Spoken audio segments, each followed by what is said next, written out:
He walked into her conference room and didn't recognize her. Not at first. He set his portfolio on the table. He shook hands with her deputy. He said, "Good morning," to the room. He pulled out his chair and sat down and opened his presentation and looked at the woman at the head of the table, Commissioner Johnson, Atlanta Department of Urban Development, and began his pitch. 3 minutes in, she asked him a question about the affordable unit distribution on floors 4 through 9. He answered it. He was good.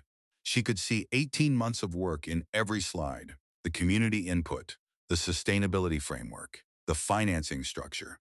He'd done it right. She'd known that before he walked in because she'd read the file 3 times in the last 2 weeks, and the file was good. And she'd been trying to find a reason it wasn't. And she hadn't found one. She asked another question. He answered that too. 5 minutes in, he paused.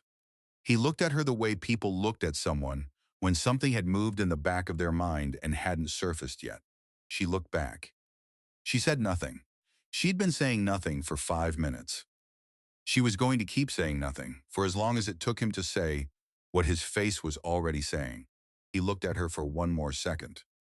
Then he looked back at his slides. He kept pitching, and she understood in the specific, quiet way.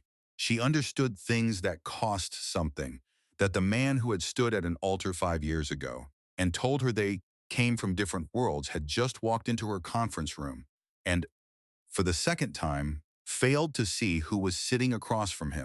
The first time had broken something. This time she just wrote it down.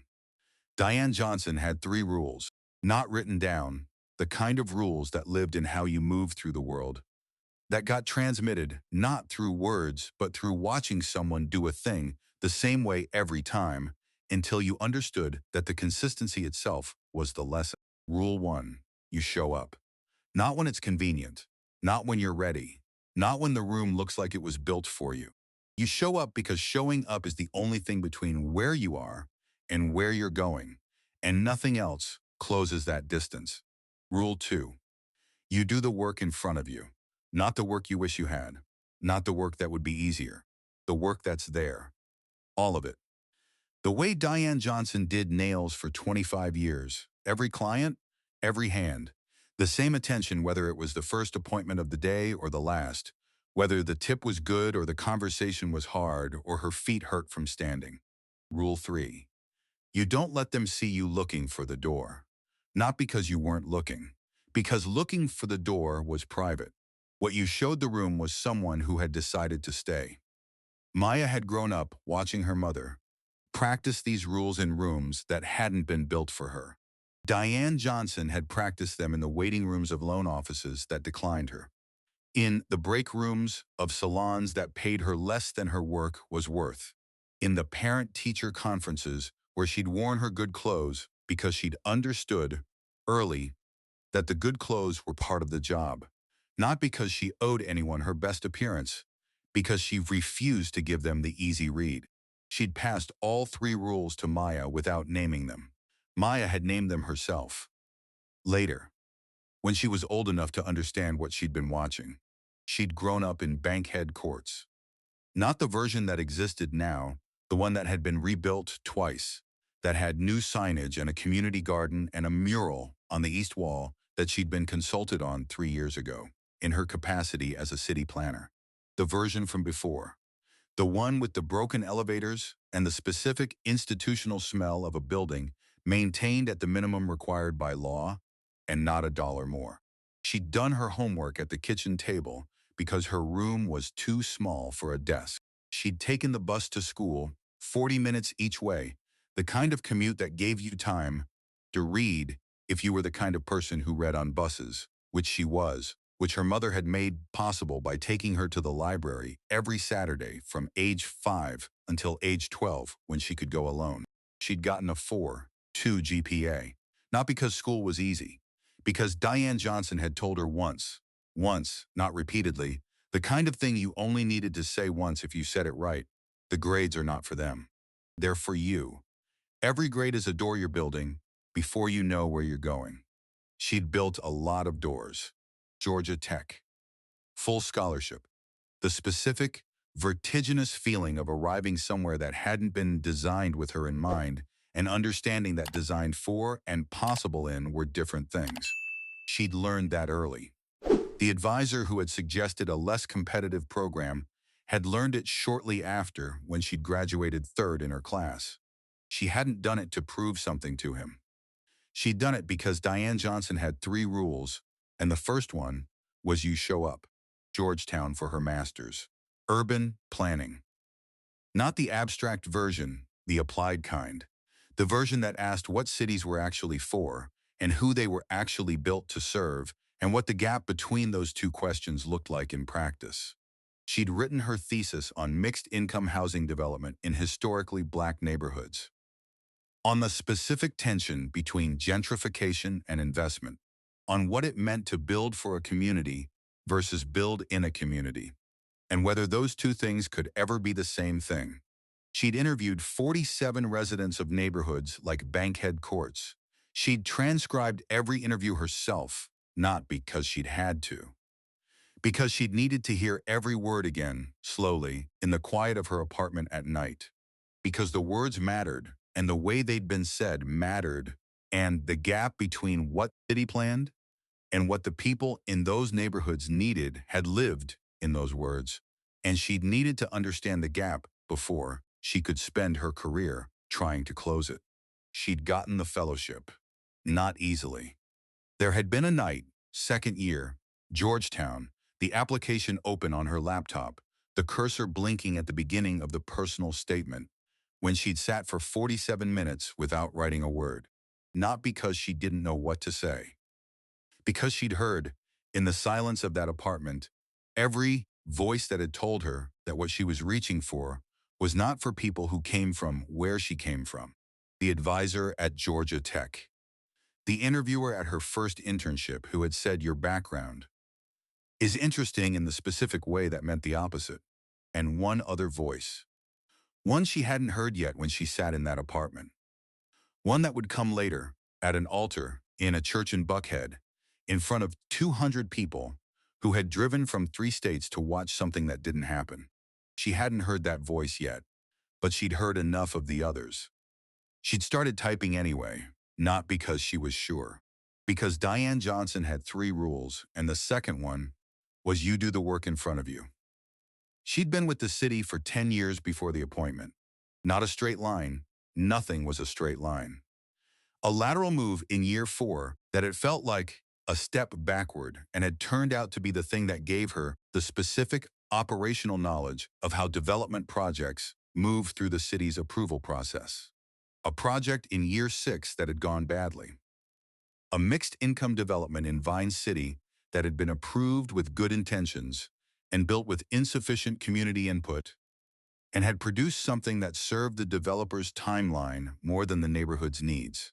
She'd written a 20-page internal report on what had gone wrong. Nobody had asked her to. She'd given it to her supervisor. Her supervisor had given it to his supervisor. It had made its way over 18 months to the commissioner's office. When the commissioner retired and the mayor's office began the search for a replacement, someone in that office had remembered the 20-page report. They'd called her.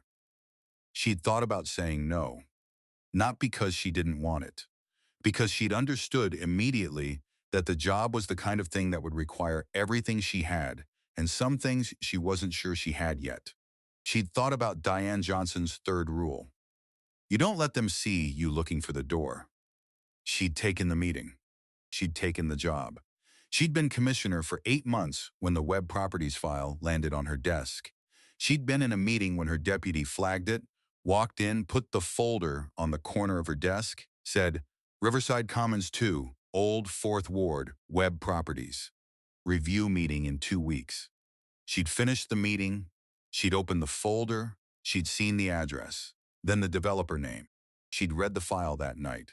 All of it. The community input sessions, 12 of them, over 6 months, documented in detail that went beyond what was required. The affordable unit breakdown, 40%. Above the city's minimum, distributed across floor levels rather than concentrated in lower floors. the way developers usually concentrated them when they thought no one was paying attention. The sustainability framework, the financing structure, the timeline. She'd read it all and understood that the file was good and had spent the next 2 weeks trying to find a reason it wasn't and hadn't found one. She'd come into the review meeting having done her job. She always had. The question wasn't whether she was going to do it now. The question was what it was going to cost her and whether the cost was hers to pay. She hadn't told anyone about Marcus. Not in the way people didn't tell things because they were ashamed. In the way people didn't tell things because some things required too much context to be worth explaining, and the explanation always ended up being about the wrong part. The wrong part was the altar. People heard left at the altar and heard the story they already knew. The dress, the guests, the humiliation, the aftermath. They heard the dramatic surface of it and missed the thing underneath. The thing that had actually mattered. The thing she'd been living with for 5 years. She'd told her mother. That was enough. She'd met Marcus Webb at a city planning conference in 2016. Not romantically, professionally first, the way most things started when you were 28 and your entire life was professional. He'd been presenting on mixed-use development in the old Fourth Ward. She'd asked a question from the audience. He'd answered it well. They'd talked afterward. He was smart. Not the kind of smart that announced itself, the kind that showed up in the gap between what someone said and what they meant, in the questions they asked, rather than the statements they made, in the way he'd listened to her question, before answering it, rather than formulating his response while she was still talking. She'd noticed that. She noticed things. They'd had dinner, then dinner again.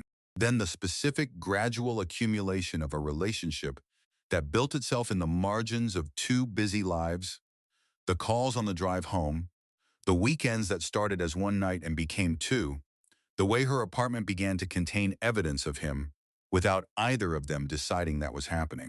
She'd introduced him to Diane at Thanksgiving 2017.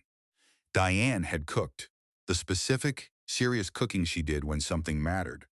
Not the weeknight food, the Sunday food, the food that took 2 days and required trips to 3 different stores.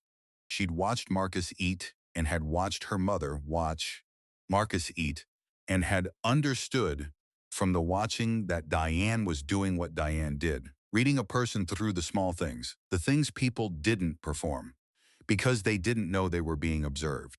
Diane had said nothing after. Not that night. 2 weeks later on the phone, she'd said, "He's good, Maya. I want to make sure he knows that you are too." Maya had said, "He knows." Diane had been quiet for a moment. "Make sure," she'd said. The engagement had been in 2018. Not a surprise. They'd talked about it the way adults talked about things that mattered, directly, without the performance of spontaneity. She'd known it was coming. She'd wanted it to come. The ring was simple. She'd told him simple and he'd listened. And the ring was simple, and that had meant something, that when she said what she needed, he heard the actual thing and not the thing he thought she should need. She'd been happy. Not the performed happiness of someone who had gotten the expected thing. The specific, quiet happiness of someone who had found a person who saw them and had decided to stay. She'd let herself believe that. That was the part that had cost the most. Not the altar, the believing. She'd found out about the family meeting 3 weeks before the wedding. Not from Marcus. From his sister, not deliberately, a comment at a bridal event that had landed wrong. "I'm glad Marcus is doing what he feels is right," said in the specific tone of someone who had said more than they'd meant to. She'd asked Marcus that night. He'd told her about the meeting. His parents. His uncle. The one who'd funded the first Webb Properties development.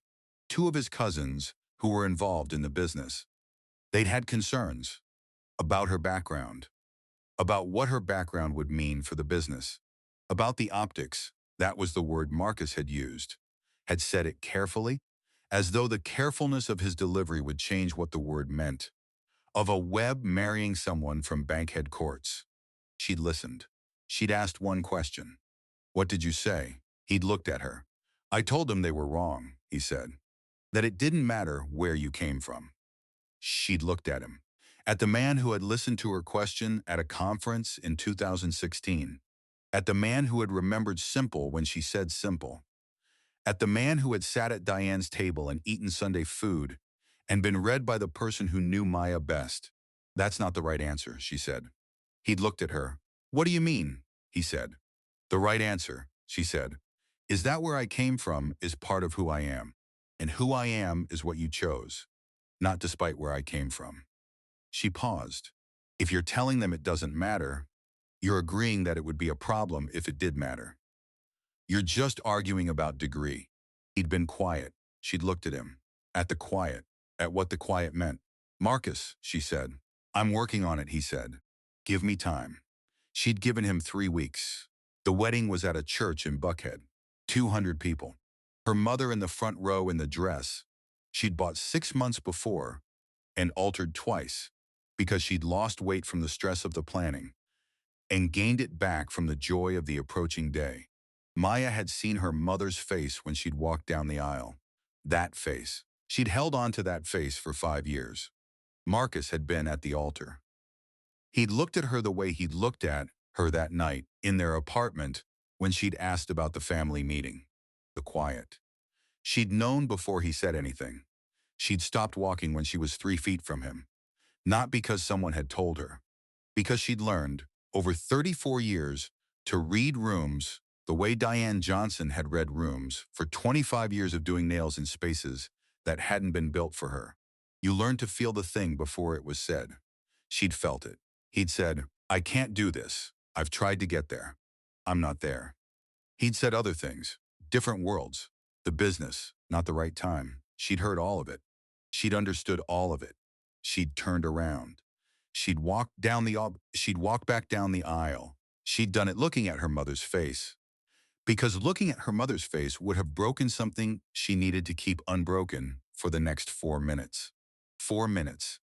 That was how long it took to walk back down the aisle, through the side door, into the parking lot, to her mother's car.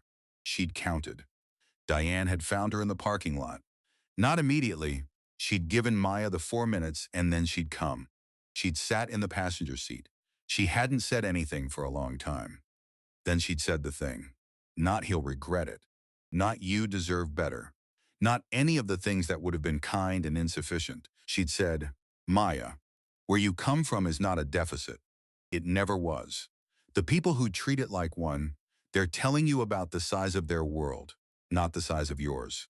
You know what your world is.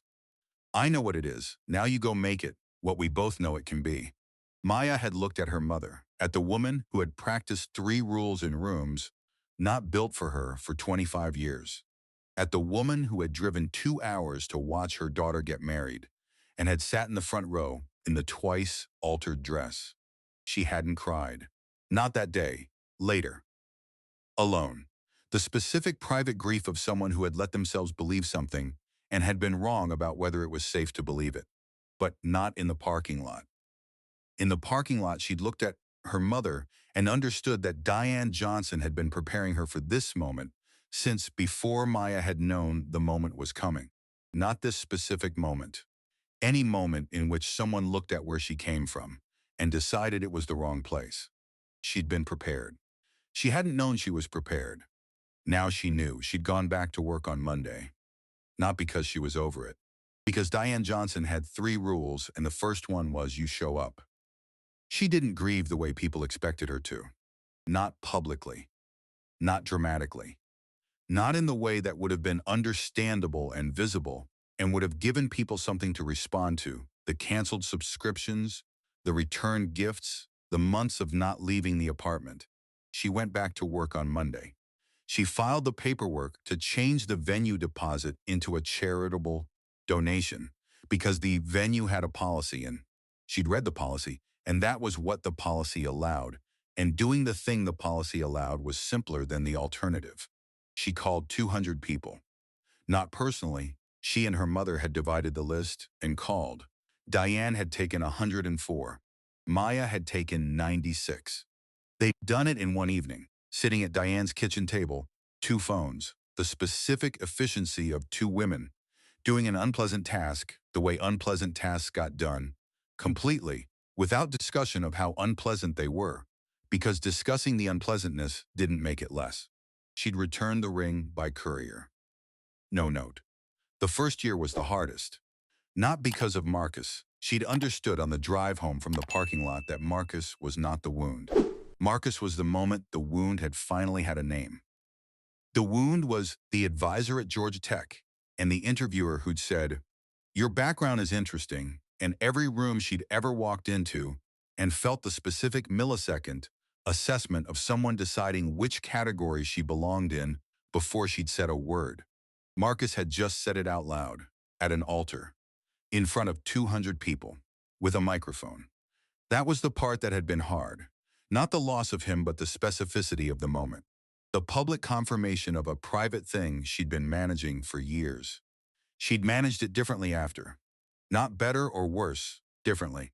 With less of the energy she'd previously spent on managing how the wound looked to other people. And more of the energy on understanding what the wound actually was. That had taken a year. The year had not been wasted. Georgetown Fellowship. Year 2. She'd applied 4 months after the wedding that hadn't happened. Had sat in her apartment at 11 o'clock on a Tuesday night, with the application open and the cursor blinking and the specific accumulated weight of every voice that had told her she was reaching past her range. She'd thought about Diane's kitchen table, about 96 phone calls, about the way her mother had dialed the first number without hesitation and had spoken with the same warmth to person 96 as she'd spoken with to person 1, because the warmth wasn't performance, it was practice. And practice didn't diminish with repetition. She'd started typing. Not with certainty. She'd stopped expecting certainty in year 1 when she'd understood that certainty was a luxury that arrived after the fact, dressed up as intuition, claiming it had been there all along. She'd typed without certainty. She'd submitted without certainty. She'd gotten it. Georgetown had given her 2 things. The credential, the specific, tangible thing that opened doors in rooms that hadn't been built for her. She'd understood its value without illusions about what it represented. Not proof of what she could do. Proof that she'd done things in settings the room recognized as legitimate. The credential was a translation. It turned what she already knew into a language the room could read. And the research. 47 interviews. 47 residents of neighborhoods, like Bankhead Courts, talking about what development had done to their communities and what they'd needed it to do, and the gap between those 2 things. She'd transcribed every word herself, not because she'd had to, because she'd needed to hear it slowly. Because the gap between what the city planned and what the people in those neighborhoods needed was not abstract to her. She'd grown up in that gap. She'd watched her mother navigate that gap for 25 years. The research had been personal. She'd never said that in the thesis. She hadn't needed to. The 47 interviews had said it. The report had been year 6. The Vine City development, approved with good intentions, built with insufficient community input, produced something that served the developer's timeline more than the neighborhood's needs. She'd watched it happen in real time, had flagged concerns at 2 points in the process, had been told both times that the timeline was fixed and the concerns were noted. The concerns had been noted. The timeline had held. The development had opened. She'd walked through it on the day it opened. She'd spent 3 weeks writing the report. 20 pages. Single-spaced. Not because she'd been asked, because the gap between what should have happened and what had happened was specific and documented, and someone needed to write it down, and she was the person who had watched it happen, and she understood it well enough to write it clearly. She'd given it to her supervisor on a Thursday. She hadn't expected anything to come of it. She'd written it anyway. Because Diane Johnson had 3 rules, and the second one was you do the work in front of you. The call from the mayor's office had come 18 months later. She'd been in a site review in Mechanicsville. Her phone had buzzed. She'd looked at the number and hadn't recognized it and had let it go to voicemail because she was in a site review, and site reviews required attention. She'd listened to the voicemail in her car. She'd listened to it twice. Then she'd sat in the car for 11 minutes. not because she was uncertain about whether she wanted it, because she'd understood immediately that wanting it and being ready for it were different things, and she'd needed 11 minutes to locate the boundary between them. She'd found it. She'd called back. The confirmation hearing had been in March. The council chamber, 12 members, 2 hours of questions that ranged from substantive, her approach to affordable housing targets, her position on displacement policy, her framework for community engagement, to performative, the kind that were asked for the record rather than the answer. She'd answered all of them directly. Not the diplomatic version of directly, the actual version. The one that said what she meant and meant what she said, and didn't soften the edges because someone in the room might not like the shape. She'd been confirmed 9-3. She'd called her mother from the parking garage. Diane had answered on the first ring. 9-3, Maya had said. Diane had been quiet for a moment, not from surprise, from the specific private thing that happened when something you'd been working toward for a long time became real. Who were the three? She'd said. Maya had laughed. The real kind, unexpected, coming from somewhere below the place where composed things lived. Mom, she'd said. I'm just asking, Diane had said. I know, Maya had said. She'd told her. Diane had been quiet again. Okay, she'd said. I'll know their names. 8 months later, the web properties file had landed on her desk. She'd read it. She'd read it again. She'd sat with it for 2 weeks, not avoiding the decision, making sure she understood every part of what she was deciding about. The project was good, not adequate good, not technically meets requirements good, actually good. 40% affordable units distributed across all floor levels. 12 community input sessions over 6 months, documented in detail that exceeded what was required. A sustainability framework that had been developed with input from the Georgia Tech Environmental Engineering Department. A financing structure that was realistic rather than optimistic. Old Fourth Ward. She knew that neighborhood. She'd done her thesis research there. She'd interviewed 11 of the 47 residents there. She'd walked those streets at ages she couldn't name because she'd been too young to name them. Walked them with Diane, to the library, to the bus stop, to the specific destinations of a childhood organized around what was available and what was possible and the gap between them. She knew what a good development in that neighborhood could do. She knew what a bad one had done. She'd written 20 pages about the bad one. She'd spent 2 weeks looking for a reason to call this one bad. She hadn't found one. She'd gone into the review meeting. She'd done her job. James Park had been her deputy for 6 months. He'd come from the private sector, 12 years in real estate development, the specific operational knowledge of how projects move through approval processes from the other side of the table. She'd hired him because she'd needed someone who understood what developers were doing when they made the choices they made, not just what the choices looked like from the city's perspective. He was good at his job. He was also the only person in her office who knew about Marcus. Not because she'd told him, because he'd been at the conference in 2016, had been 3 tables away at the dinner afterward, had watched them talk. He'd never mentioned it in 6 months. She'd known he knew. Neither of them had said anything. He came into her office on the Thursday before the review meeting, not with the folder. He'd already given her the folder 2 weeks ago. With the specific, careful expression of someone who had been thinking about something for 2 weeks and had decided that thinking about it alone had reached its limit. He closed the door. That was the first signal. James Park did not close the door for routine conversations. The web properties review, he said. Monday, she said. Yes, he said. He sat down. She looked at him. Say what you came to say, she said. He looked at the window, at Atlanta outside, at the city they were both paid to serve. I think you should consider recusing, he said. She'd expected it. She'd been expecting it since the file landed on her desk. Not because he was wrong to raise it, because he was right to raise it, and she'd been sitting with her response for 2 weeks. Tell me why, she said. Personal history with the developer, he said. Significant personal history. The kind that could, regardless of the decision, create a perception problem. If you approve, someone will say you approved, despite personal animosity to prove your objective. If you deny, someone will say you denied because of personal animosity. Both of those things are true, she said. Yes, he said. So the argument is about perception, not about my ability to make the decision, she said. In part, he said. But perception matters in this job. You know that. I do, she said. Tell me the rest. He looked at her. The rest is that I'm not sure how anyone could be fully objective in this situation, he said, including you. Not because you're not good at your job, because you're human. And what happened 5 years ago was, he stopped. Was what? She said. Significant. She looked at him, at the careful word, at everything it was covering. James, she said. What happened 5 years ago was that a man decided I wasn't worth the inconvenience of his family's opinion.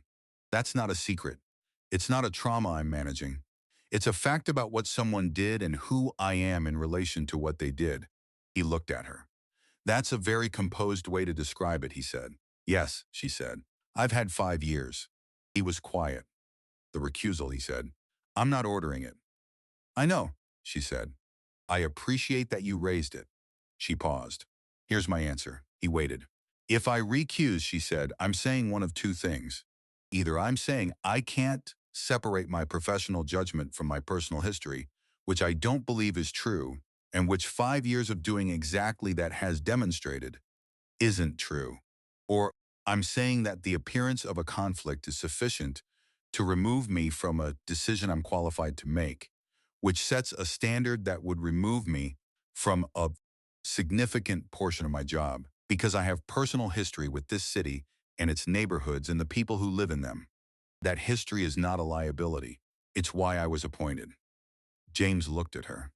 That's a good argument, he said. Thank you, she said. It doesn't resolve the perception problem, he said. No, she said. It doesn't. But I'm not willing to let the perception problem make my decisions for me. She paused. If my decision is wrong, if I approve something I shouldn't, or deny something I should approve, that's a problem I want to be accountable for. Not a problem I want to avoid by handing the decision to someone else. He looked at the window. What if the decision is right, he said, and people don't believe it is? She looked at him. Then I'll show them the file, she said. The file is good. If the file is good and I approve it, the decision is defensible on the merits. If someone wants to argue about my motives after reading the file, that's a conversation I'm willing to have. James was quiet for a moment. You've read it 3 times, he said. Yes, she said. Looking for a reason, he said. Yes, she said. And, he said. She looked at the folder on her desk. At 40 pages of the best affordable housing proposal she'd reviewed in 8 months. And it's good, she said. I've been trying to find a reason it isn't for 2 weeks. I haven't found one. At some point, not finding a reason becomes a reason. He looked at the folder. Maya, he said. Yes, she said. When he walks into that room, he said, and he sees you. What happens? She looked at him, at the question, at what it was really asking, not what would happen in the room, what would happen in her. She thought about it honestly, not the composed answer. The honest one. I don't know, she said. I know what I'm going to do. I'm going to run the review the way I run every review. I'm going to ask the questions the file requires me to ask. I'm going to listen to the answers. She paused. What happens inside while I'm doing that? I don't know. But I know that what happens inside doesn't have to determine what happens in the room. James looked at her for a long moment. Diane's rule, he said. She looked at him. You don't let them see you looking for the door, he said. She looked at him. You've been paying attention, she said. 6 months, he said. You mention your mother a lot. She looked at the folder. She deserves to be mentioned, she said. He stood up. He went to the door. James, she said. He turned. Thank you for raising it. That's my job, he said. Yes, she said. It is. And you did it well. He looked at her. For what it's worth, he said. I think you're right. About the recusal? She said. About all of it, he said. He went out. She looked at the folder. At Monday. At what Monday required. She opened the folder. She read it again. Not because she needed to. Because doing the work in front of you meant doing it completely. Every time. He was already there when she arrived. Not at the table, in the hallway outside the conference room, talking to someone from his team, the specific contained energy of someone who had prepared for something and was managing the preparation in the final minutes before it became the thing itself. She walked past him. He didn't look up. She went into the conference room. She sat at the head of the table. She put the folder in front of her. She looked at the window. At Atlanta outside, the city doing its Monday morning, the specific, continuous motion of a place that didn't stop for the things happening inside any particular building on any particular morning. Her deputy came in. Two members of the review committee, the court reporter who documented every review for the public record. Then Marcus's team, three people, the specific organized entry of a group that had rehearsed the logistics. An architect she didn't recognize. A financial analyst she'd seen at a previous review for a different project. A community liaison whose name she'd seen in the file, Tanya Robinson, the person who had run all 12 community input sessions. Then Marcus. He came in last, not because he was late, because he was the kind of person who had learned that the person who entered last controlled the temperature of the room. She'd learned that too. She watched him come in. He shook hands with her deputy. He nodded to the committee members. He pulled out his chair. He sat down. He looked at her. Commissioner Johnson. She looked back. She said, "Good morning. Let's get started." He was good. She'd known from the file that he'd be good. 18 months of preparation produced a particular quality of presentation, a density of thought that showed up in how quickly the good answers came and how specifically they addressed the question rather than the category the question belonged to. He was better than good. He was the best presenter she'd seen in 8 months in this office. She noted that without letting it mean anything beyond what it meant. The project had been prepared by someone who understood it completely and cared about it genuinely. She asked about the affordable unit distribution. He answered specifically, not the general framework, the specific floors, the specific unit sizes, the specific reasoning behind why they'd chosen to distribute across all levels rather than concentrate in the lower floors. Concentrating affordable units in the lower floors is a way of approving affordability in principle while undermining it in practice, he said. The view from floor 4 is different from the view from floor 14. The light is different. The noise is different. If we're building a mixed income community, we need to build a mixed income building, not a market rate building with an affordable annex. She wrote that down. Not because she needed to remember it. Because it was the kind of thing that deserved to be written down. She asked about the community input process. Tanya Robinson answered, not Marcus, Tanya, which told her something about how the team operated. The person who had run the sessions was the person who answered questions about the sessions. Tanya had been doing community engagement in Atlanta for 11 years. She'd run the sessions the way sessions should be run, not as information delivery, as actual listening. She'd gone back to the same neighborhoods 3 times. She'd changed the project based on what she'd heard. She could name the specific changes and the specific people whose input had produced them. Maya asked her to name 3. She named 5. Maya wrote them down. The financial analyst answered the financing questions with the specific, unhedged clarity of someone who had stress-tested the numbers enough times to trust them. Marcus answered the questions that required him, the vision questions, the timeline questions, the questions about what happened if conditions changed. He answered them all well. He answered them all, without once looking at her differently from how he looked at anyone else at the table. She noted that too. 40 minutes in, he was talking about the community input sessions, specifically about the town hall in November. We had a session in Old Fourth Ward that changed the project, he said. Not at the margins structurally. We went in thinking we understood what the neighborhood needed. We came out understanding we'd been thinking about the wrong thing. She looked at him. Tell me, she said. We'd been focused on unit count, he said. How many affordable units, what size, what price point? We'd been treating affordability as a quantity problem. He paused. A woman at the session told us it wasn't a quantity problem. It was a belonging problem. She said she'd lived in 3 developments that called themselves mixed income. In all 3 of them, she'd known within a month whether she was in the affordable section or the market rate section. Not from a sign, from how the building treated her, the amenities she had access to, the quality of the maintenance, the way people looked at her in the elevator. Maya was very still. "What did you do with that?" she said. "We redesigned the amenity access," he said.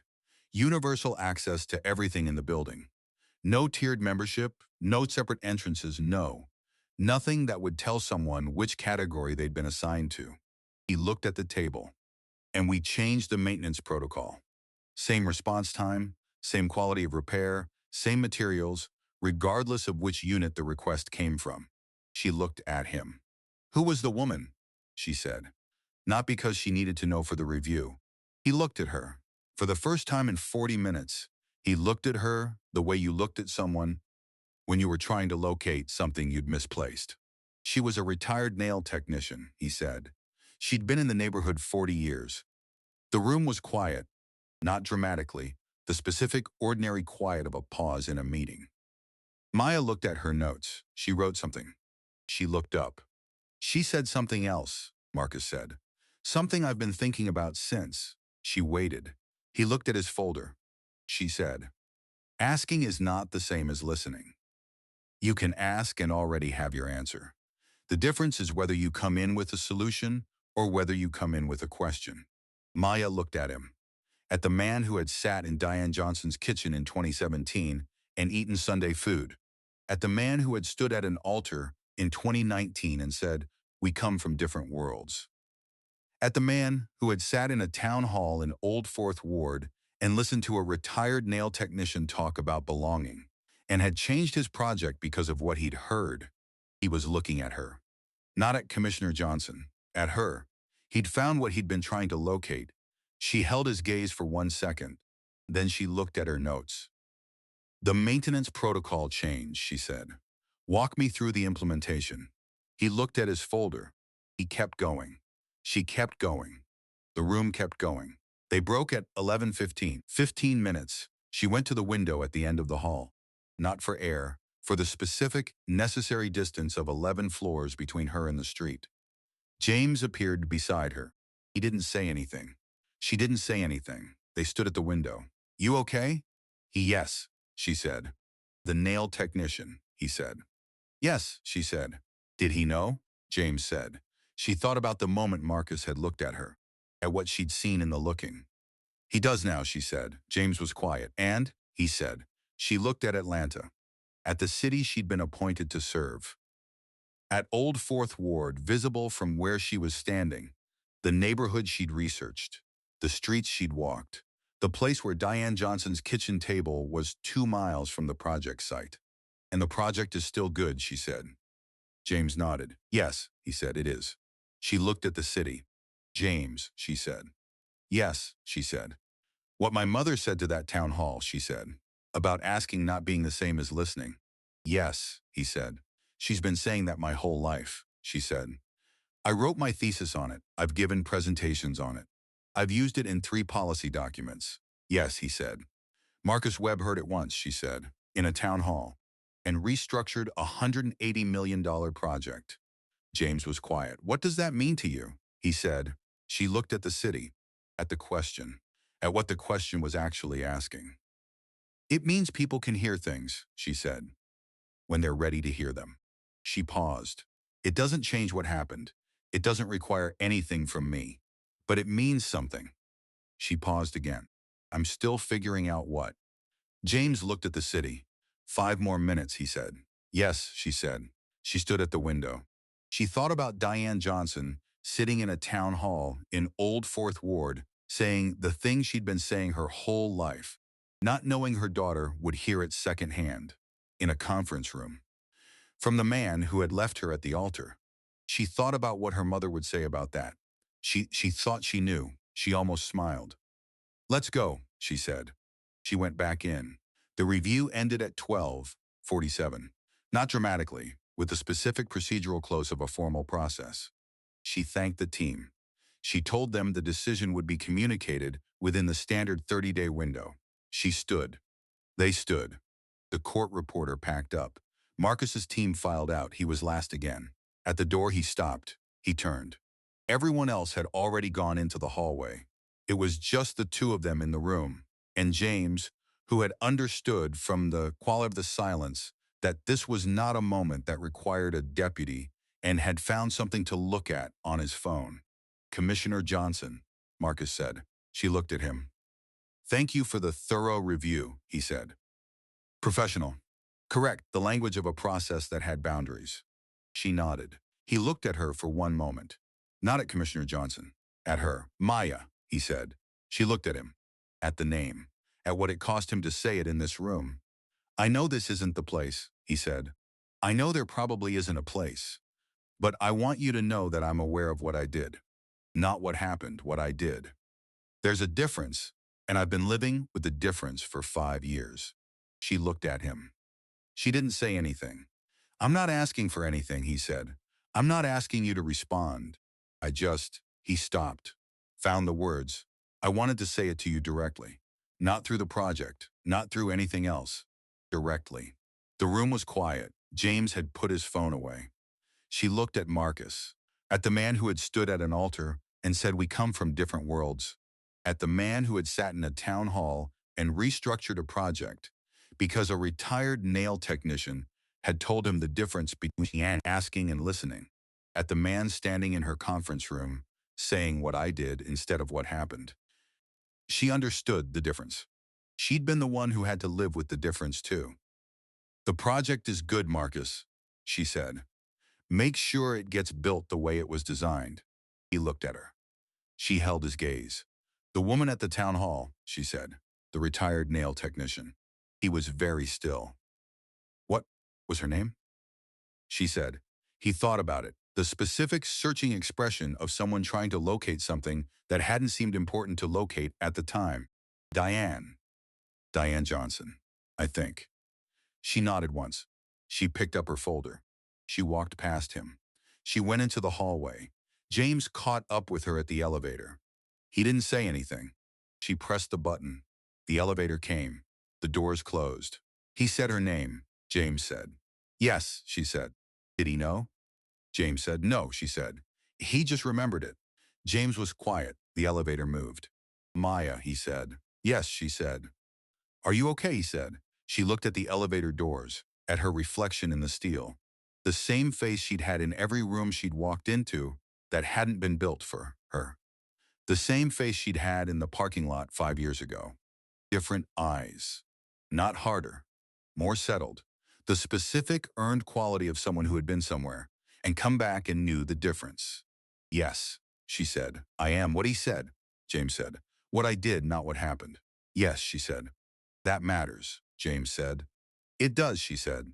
It doesn't change anything, but it matters. The elevator opened. She walked out. She called her mother at 1:15. From the car. Parked in the garage under City Hall. The same kind of parking garage she'd sat in at Georgia Tech the night before the fellowship application. The same kind of place she'd learned to take the minutes she needed before moving to the next thing.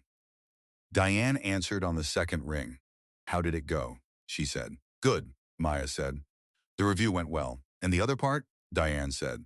Maya looked at the concrete wall of the parking garage, at the specific gray nothing of a space between places. He was there, Maya said. Yes, Diane said. I assumed he would be. You knew it was his project? Maya said.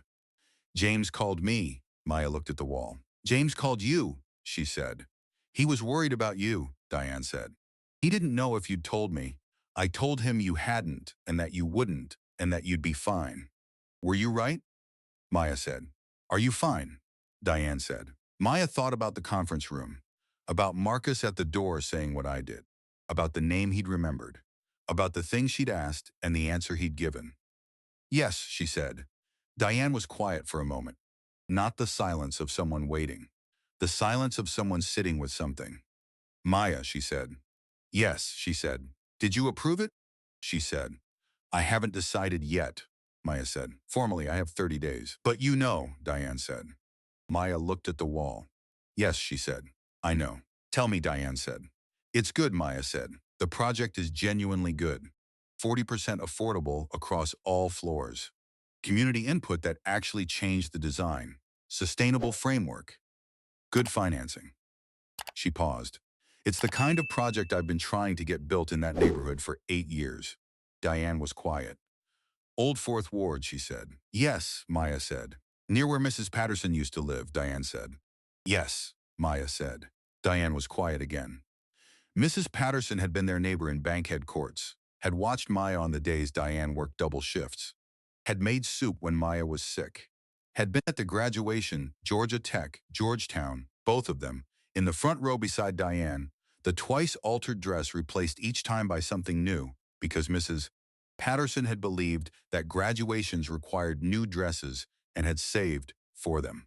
Mrs. Patterson had moved to Old Fourth Ward in 2009, had been displaced in 2018 when her building was sold, and the new owners had raised the rent $800 a month, had moved to her daughter's house in Decatur, had told Maya about it over the phone. Maya had written a memo about it. The memo had been noted. Mom, Maya said. Yes, he remembered your name, Maya said. Diane was quiet. He said it exactly right, Maya said. Diane Johnson. He'd remembered it from one town hall 6 months ago.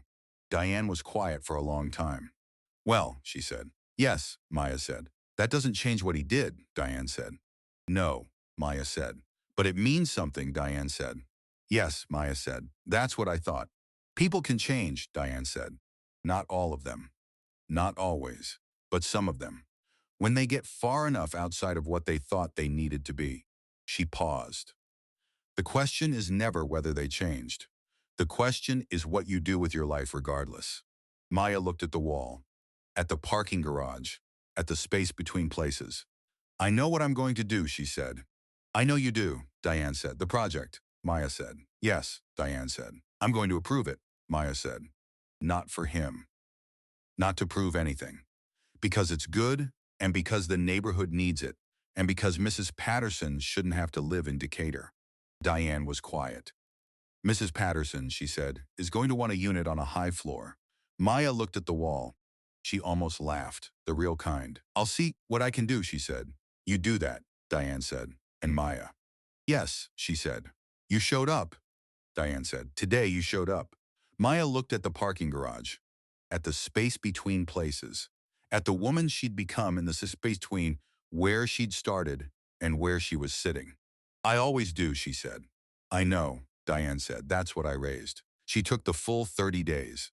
Not because she needed them to decide. She decided in the parking garage at 1:15 on the day of the review. She took them because the process required them, and because the process existed for good reasons, and because she'd spent 10 years arguing that process mattered, and she wasn't going to shortcut it because she already knew the answer. She used the 30 days. She did 3 site visits to Old Fourth Ward. Not for the project specifically, for the neighborhood. Walking the streets the way she'd walked them during her thesis research. The way she'd walked them as a child with Diane on the way to somewhere else. Looking at what was there and what wasn't, and what the gap between those two things looked like in 2024. She talked to 11 residents. Not a formal process, conversations. The woman who ran the community garden on Edgewood Avenue, who had been to 2 of the 12 input sessions and had specific, detailed opinions about what had been heard and what hadn't. The man who owned the barbershop on Auburn that had been there since 1987 and was watching the neighborhood change around him with the specific, measured attention of someone who had watched it change before and knew what the changes meant. She talked to Mrs. Patterson's daughter in Decatur. Not about the project, about her mother, about what it had meant to leave, about the specific, untranslatable loss of a neighborhood that had been home for 40 years, becoming somewhere you visited instead of somewhere you lived. She came back from Decatur and added 3 questions to the conditions list she was building. Not conditions for approval, conditions for monitoring. The specific, ongoing accountability structures that turned a good design into a good building over time. She'd seen too many good designs become bad buildings to trust design alone. On the 28th day, she called Tanya Robinson. Not Marcus, Tanya. The community liaison who had run the 12 sessions, who had named 5 changes when Maya had asked for 3, who had been doing this work in Atlanta for 11 years. I have some questions, Maya said. Not about the file, about what happens after. Tanya had answered for 40 minutes. Not because she'd been asked to talk for 40 minutes, because the questions had been specific enough to require specific answers, and specific answers about 11 years of community engagement work in Atlanta took 40 minutes. Maya had written 12 pages, not notes, a framework. The specific working document she built every time she approved a major development, the accountability structure that sat alongside the approval, that said not just this project meets the standards, but here is how we will know if it continues to meet them. She'd built 12 pages for Riverside Commons 2, more than she'd built for any project in 8 months. Not because the project needed more oversight, because it mattered more that it worked. On the 29th day, James came into her office. He sat down. He looked at the 12 pages on her desk. That's thorough, he said. Yes, she said, more thorough than usual, he said. Yes, she said. He looked at her. Is that a problem? She said. No, he said. I'm just noting it. Note it, she said. He looked at the pages. The conditions, he said. Quarterly community feedback sessions, independent of the developer. Annual affordability audit with public reporting. A resident advisory board with actual authority over common space decisions. Yes, she said. That last one, he said. The resident advisory board. That's not standard. No, she said. It's not. Web Properties agreed to it? He said. She looked at him. I haven't asked them yet, she said. He looked at her. You're going to ask them to agree to a non-standard condition, he said, as part of the approval. Yes, she said. And if they don't agree, he said. She looked at the 12 pages, at the resident advisory board condition, at the specific, non-negotiable nature of it. Then we have a conversation about whether this is still the right project, she said. James looked at the pages. You think they'll agree, he said. I think Marcus Webb sat in a town hall and restructured a $180 million project because a retired nail technician told him the difference between asking and listening, she said. I think a man who does that will agree to a resident advisory board. James was quiet. And if you're wrong, he said. Then I learned something about the project I didn't know from the file, she said. He looked at her. That's a good answer, he said. It's the true one, she said. She called Marcus directly. Not through his team, directly. His number was in the file as primary contact. She'd looked at it 14 times in 30 days without calling it. She called it on the 29th day at 4 in the afternoon. He answered on the second ring. Commissioner Johnson, he said. Maya, she said. A pause, small. The pause of someone receiving something unexpected and adjusting. Maya, he said. I have a condition, she said. It's not in the standard framework. I need to know if you'll agree to it before I move forward.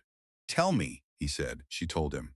The Resident Advisory Board, the actual authority over common space decisions, not advisory in name, advisory in practice. Quarterly meetings, documented minutes, binding vote on specific categories of decisions. She told him what the categories were. She told him what binding meant in practice. She waited. He was quiet for longer than she'd expected. Not from reluctance, she could hear it in the quality of the silence. From thinking. The specific working silence of someone genuinely considering rather than performing consideration. The common space budget, he said. The board would have binding authority over allocation. Within the parameters of the operating budget, she said. Yes. And if the board and property management disagree, he said. There's an arbitration process in the document I'm sending you, she said. But the default is the board's decision. He was quiet again. That's a meaningful transfer of control, he said. Yes, she said. It is. Most developers wouldn't agree to it, he said. I know, she said. Is that why you're asking me? He said. She looked at the window, at Atlanta outside. I'm asking you because the project has been built on the premise that belonging matters as much as affordability, she said. Belonging requires actual participation in the decisions that shape a space. An advisory board with no authority is a performance of participation. I'm not interested in the performance. He was quiet. Tanya's going to love this, he said. I spoke with Tanya last week, Maya said. She's the one who told me what binding actually needed to mean in practice. He was quiet again. You spoke with Tanya, he said. Yes, she said. Before calling me, he said. Yes, she said. Because asking is not the same as listening, he said. And you came in with a question, not a solution. She looked at the window, at Atlanta, at the city she'd been appointed to serve. Yes, she said. He was quiet for a long moment. We agreed to the condition, he said. All of it. Send me the document. I'll send it tonight, she said. Maya, he said. Yes, she said. Thank you, he said. For the 30 days. For taking them seriously. She looked at the window. That's my job, she said. I know, he said. But you could have done less of it and still been doing your job. You didn't. She looked at Atlanta. At the specific, continuous motion of a city that didn't stop. The project deserved it, she said. The neighborhood deserves it. He was quiet. Yes, he said. It does. She hung up. She looked at the 12 pages. At the resident advisory board condition with its binding authority and its quarterly meetings and its arbitration process. At the accountability structure that said, not just this project meets the standards, but here is how we will know. She picked up her pen. She signed the approval on the 30th day, not on the 29th, on the 30th, because the process had 30 days and the process mattered. The approval letter went out on a Tuesday, standard format, official letterhead. The specific institutional language of a city document that communicated decision and conditions and timeline without ornamentation. She'd written the cover letter herself, not the approval, the cover letter. The one paragraph that went above the formal language and said something human about what the decision meant and why. She'd written it 4 times. The first 3 versions had been too much, too personal, too aware of themselves, too conscious of who would read them. The 4th version was 1 sentence. This project was approved because it was designed with the understanding that a home is not just a unit, it is a place where someone belongs. And belonging requires more than affordability. She'd read it back. It was Diane's language. Not a quote, the shape of it. The way Diane had been saying things like that her whole life in sentences that didn't announce themselves as important and were. She sent it. The groundbreaking was 6 months later. April, Old Fourth Ward. The specific warm Atlanta spring that arrived early and meant it. Not the false starts of February and March, but the real thing. The air changed. The trees certain. She'd been invited. She'd almost declined. Not because she didn't want to go. Because she'd needed to think about what going meant and what it would look like and whether the looking mattered. She'd called Marcus 3 weeks before. I want to come, she'd said. Not as commissioner. As someone who cares about what gets built here. He'd been quiet for a moment. Those aren't mutually exclusive, he said. I know, she said. I want you to know I know. Come, he said. Please. She'd gone. Diane had come with her. Not because Maya had asked, because Diane had called on the morning of the groundbreaking and said, what time does it start? In the specific tone that meant she was already deciding what to wear. They'd driven together. Diane had been quiet most of the drive.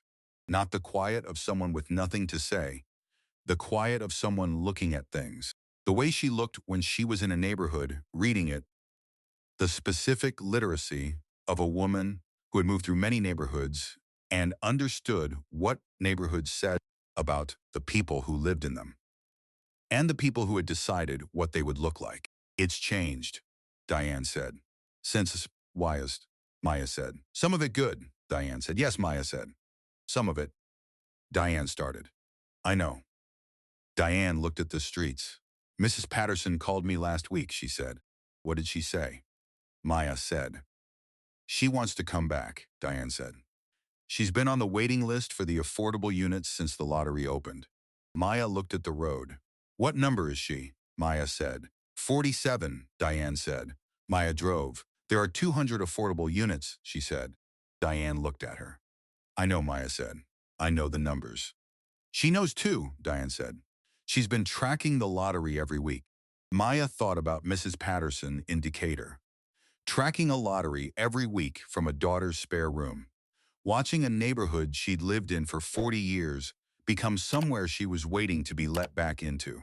She'll get a unit, Maya said. You can't promise that, Diane said. No, Maya said, but the numbers say she will. Diane looked at the road. Numbers, she said. Yes, Maya said. Sometimes they're on your side. The groundbreaking was at 10. Not a large event, Marcus had kept it small, the way she kept the approval procedural. 200 people, neighborhood residents, community organizations, the project team, city officials. She'd stood near the back, not the front, the back, where you stood when you were there, to see something rather than be seen at something. She'd watched Marcus speak. He'd been good. Not the polished good of someone performing a speech, the specific, present good of someone saying what they actually meant in front of people it actually mattered to. He'd talked about the 12 sessions, about what he'd heard, about what he'd changed. He hadn't talked about himself. She'd noted that. Tanya Robinson had spoken after. She'd named 6 residents by name, people who had come to sessions, who had said specific things, whose input had produced specific changes in the design. She'd said, "This project is not ours. It belongs to the people who will live in it. We built it. They'll make it home." Maya had written that down, not for a policy document, for herself. After the ceremony, she'd walked the site, not with anyone, alone. The specific, necessary solitude of someone who needed to see a place without the mediation of other people's reactions to it. She'd stood where the lobby would be. She'd looked east. The windows, the ones that would face east, that would catch the morning light, that she hadn't specified in the approval because they'd already been in the design and she'd noted them in her review and had understood that someone had thought about what morning light meant to someone who didn't have a lot of certainty about what the day was going to bring. She'd thought about Nadia Okafor in a shelter in Boston, asking for east-facing windows in a story she'd never heard. She'd thought about how many people had asked for the same thing in different ways, about how rarely anyone had listened. She stood in the space where the lobby would be. She thought about what would happen here, about the people who would walk through this door, about Mrs. Patterson, who had tracked a lottery every week from a spare room in Decatur, and who was number 47 on a list that went to 200, about the specific, ordinary life that would happen in this building. The mornings, the evenings, the accumulated small moments of people living in a place that had been designed to make them feel like they belonged, not performing belonging, actually belonging. She thought about what that cost to build, not in money, in the willingness to sit in 12 town halls and actually listen, in the willingness to restructure a project when what you heard required it, in the willingness to say to a room of investors, the belonging matters as much as the affordability. And if you're not willing to fund both, then we're building the wrong thing. She thought about who had built that willingness. Not Marcus alone. A retired nail technician who had sat in a town hall and said asking is not the same as listening to a developer who had needed to hear it, who had been saying that her whole life to a daughter who had built a career on it. She stood in the space where the lobby would be. She looked east. She thought about what morning light looked like from here. She thought about who would see it. She thought, this is what the work is for. Not the approval letter, not the conditions document, not the 12 pages of accountability framework. This, the specific, unremarkable, necessary fact of a building where people would wake up and see the morning and feel like the morning was for them. She'd grown up in a building where the morning had been available but not designed for. She wanted to build a city where the morning was designed for. She was doing that, one project at a time, one decision at a time, one 30-day process at a time. She turned around. Diane was standing at the edge of the site. She'd come. She'd found Maya the way she always found Maya, not by looking, by knowing where her daughter would be. They stood at the edge of the site together. It's going to be good, Diane said. Not a question. Yes, Maya said. Mrs. Patterson is going to love the east side, Diane said. Maya looked at the site, at the space where the lobby would be, at the east-facing windows that would catch the morning. How do you know she'll get the east side? Maya said. Diane looked at her. Because you're going to make sure of it, she said. Maya looked at her mother, at the woman who had driven 2 hours to a wedding that hadn't happened and had sat in the front row in the twice-altered dress and had come out to the parking lot and had said the thing that had held Maya together for 5 years. At the woman who had gone to a town hall in Old Fourth Ward and said asking is not the same as listening to a developer who had needed to hear it and hadn't known he was speaking to the mother of the woman who would approve his project. At the woman who had 3 rules and had passed all 3 of them without naming them. Mom, she said. Yes, Diane said. Thank you, she said. Diane looked at the site. For what? She said. For showing up, Maya said. To every time. Diane was quiet. That's rule 1, she said. I know, Maya said. You learned it, Diane said. From you, Maya said. Diane looked at the site, at the east-facing windows, at the morning light they would catch. Well, she said. Yes, Maya said. Then let's see what you build with it, Diane said. Riverside Commons 2 opened on a Thursday in October. Not a ceremony. Doors unlocking at 9 in the morning. And families coming in with boxes. And the specific quiet energy of people arriving somewhere they'd been waiting to arrive. Maya was there. Not at the front, near the east entrance. Watching. She watched a woman come through the door with 2 children and a cart and stop in the lobby and look up at the ceiling the way people looked at ceilings when they were trying to hold something in. She watched an older man carry a lamp wrapped in a bed sheet, carefully, the way you carried something that had been with you through every place you'd lived and was going to be with you here too. She watched Mrs. Patterson, Unit 847, 8th floor, east facing. She came in with her daughter and a rolling suitcase and stopped just inside the door. She looked at the lobby, at the light coming through the east windows, at the space that had been designed with the understanding that she belonged in it. She stood there for a moment, just stood. Then she turned around and looked for someone to tell. Her daughter was right there. Baby, she said. We're home. Maya called Diane from the parking lot. She's here, Maya said. Unit 847. Diane was quiet for a moment. East facing? She said. Maya said. Good, Diane said. Yes, Maya said. You showed up, Diane said. We both did, Maya said. Yes, Diane said. We always do. Subscribe if you're new, share this with someone who needs to hear it. And tell me in the comments, what are you building right now that the person who underestimated you will one day walk through? I read everyone. See you in the next story.